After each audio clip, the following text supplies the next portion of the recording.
why mechanical engineering is our last choice, why mechanical engineering is exhausted, why we don't want to take mechanical engineering as our subject, and lot of questions. I have lot of questions regarding mechanical engineering for you and me also, because I am also a mechanical engineer, and lot of questions, lot of problem, lot of predicament period we are facing from a long while. So in this video I will be talking about the solution, how we can evaluate the mechanical engineering section, how we can terminate ourselves for the betterment of our life. As we have our core branches, we are considering as a core branch, so why we are facing lot of problem, why we don't want to take the mechanical engineering.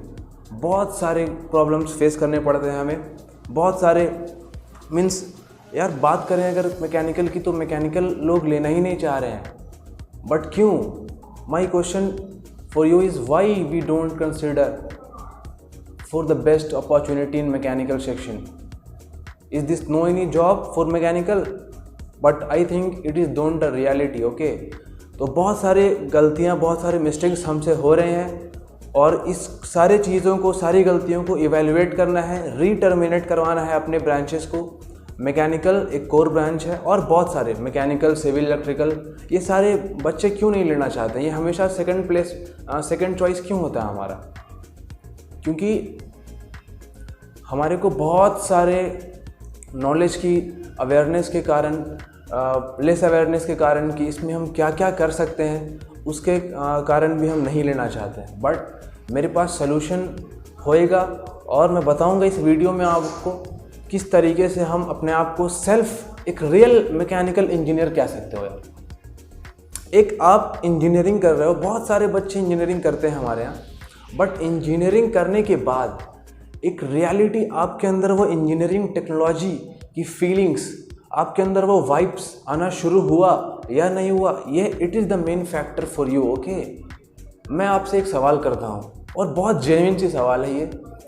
यार देखो, IT branch booming पे है, obviously booming पे है, but हम mechanical, civil, electrical, यार engineering एक ऐसी सब्जेक्ट है जिसको कभी इग्नोर नहीं कर सकते हम. ये कभी भी इग्नोरेबल नहीं बन सकता, क्योंकि ये the world is running with the use of engineering. Okay, and there is lot of applications which has been running with using engineering applications. तो यार इंजीनियरिंग को आप कभी इग्नोर नहीं कर सकते, either that is CS, IT, mechanical, civil, but the main question is why we are thinking about the wrong direction in mechanical, why we don't able to see the future in mechanical. तो problem है, बहुत सारे problems हैं, और हमारे ही अंदर problems हैं कि हम इसमें अपने फ्यूचर को ग्रैब सही से डिज़ाइन नहीं कर पाते.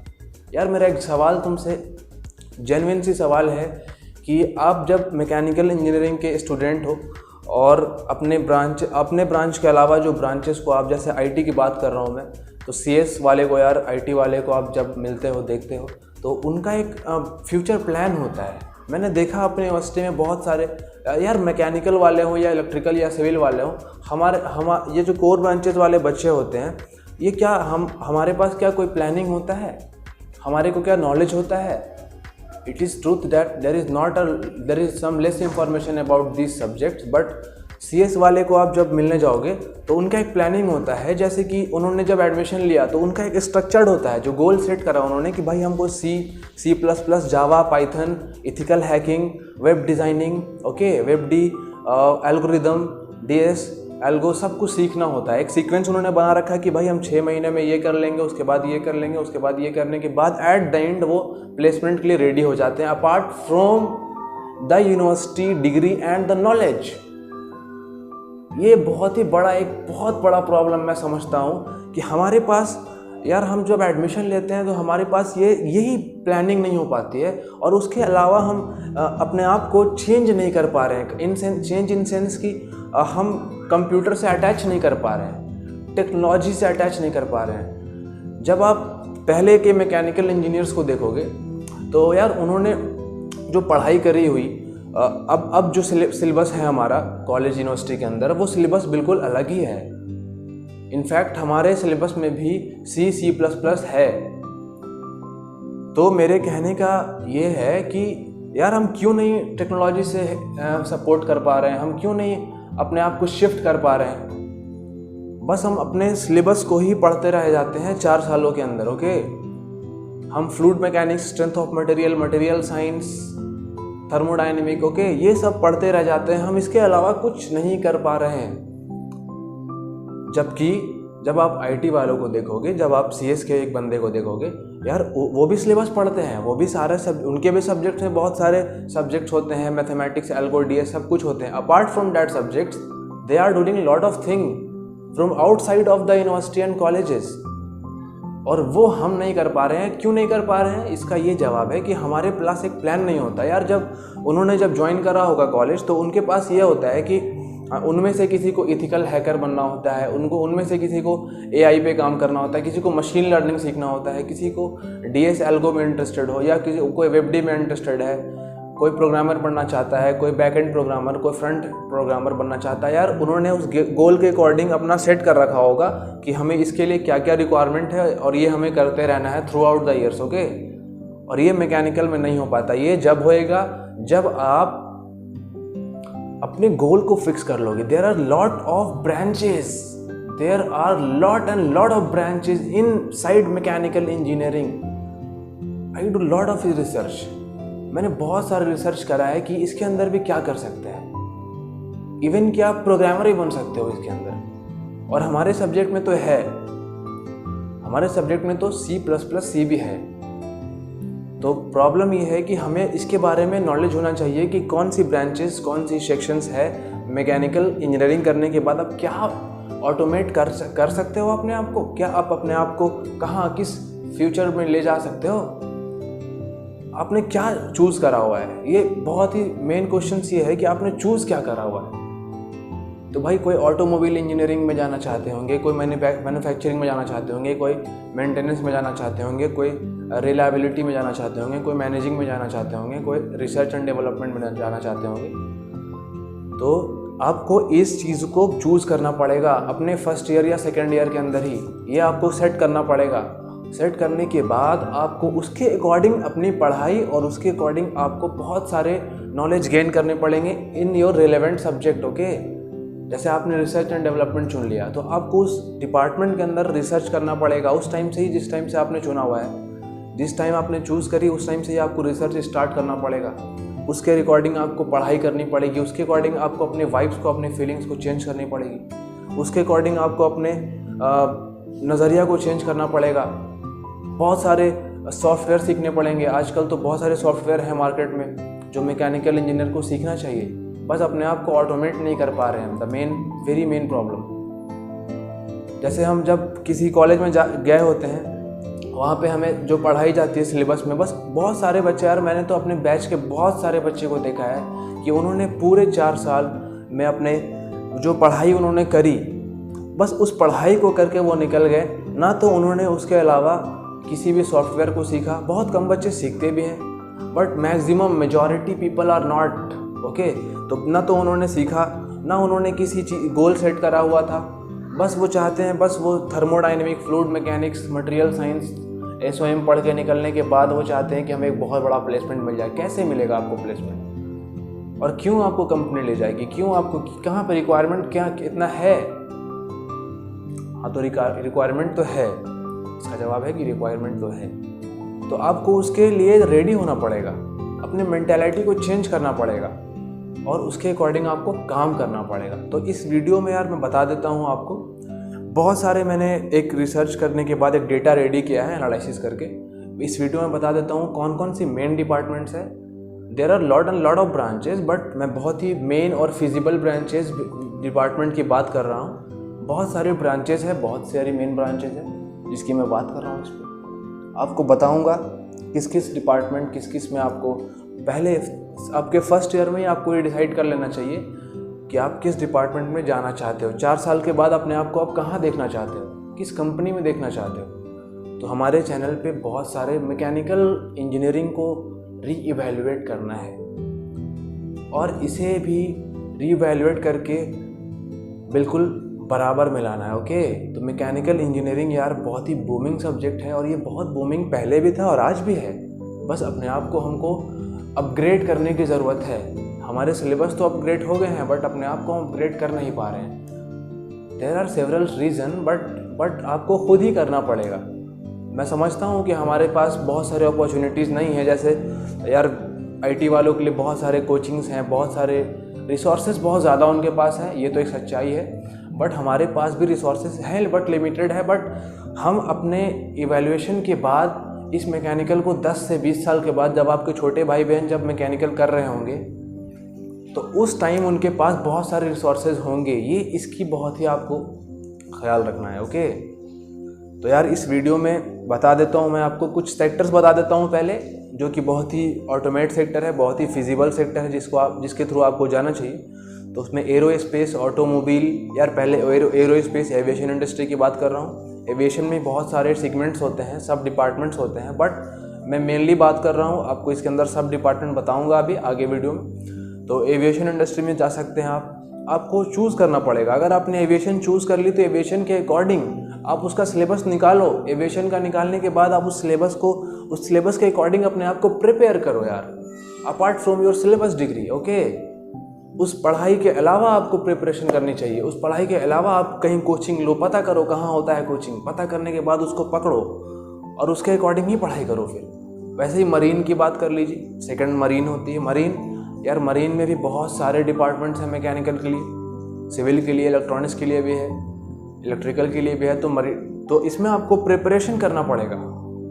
अब आपने मरीन सोच लिया कि मरीन इंडस्ट्री में जाना है, मर्चेंट नेवी ज्वाइन करना आपको, मान लो, तो यार मरीन के लिए प्रिपरेशन करने के लिए मरीन का सिलेबस निकालो। उसकी सिलेबस निकाल करके आपने पूरा सिलेबस के थ्रू आउट जाना है, किस तरीके से प्रिपरेशन कर सकते हो अपार्ट फ्रॉम योर, मैं बार बार बोल रहा हूँ कि आपकी सिलेबस जो आपके यूनिवर्सिटी कॉलेज के अंदर है उसके अलावा आपको पढ़ाई करनी पड़ेगी।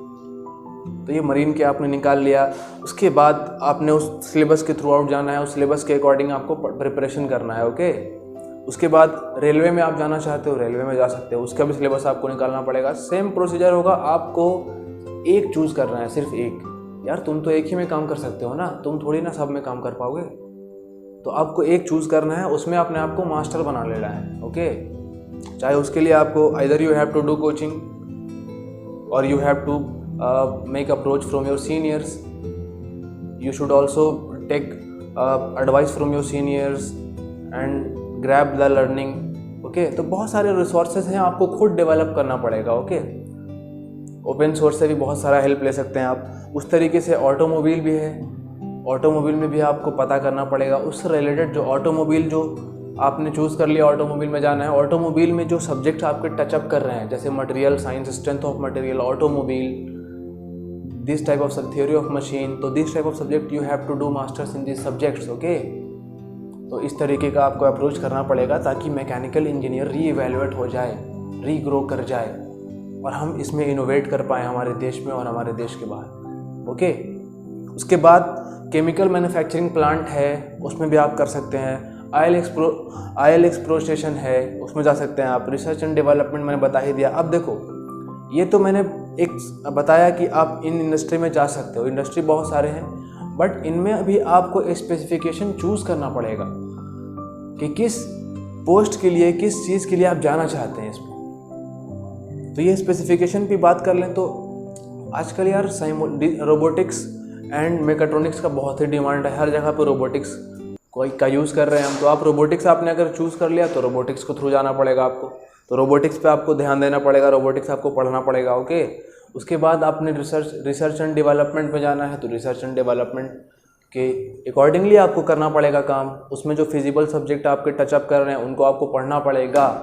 ओके, उसके बाद मैन्युफैक्चरिंग एक बहुत ही बड़ा डिपार्टमेंट होता है मैकेनिकल इंजीनियरिंग के पास।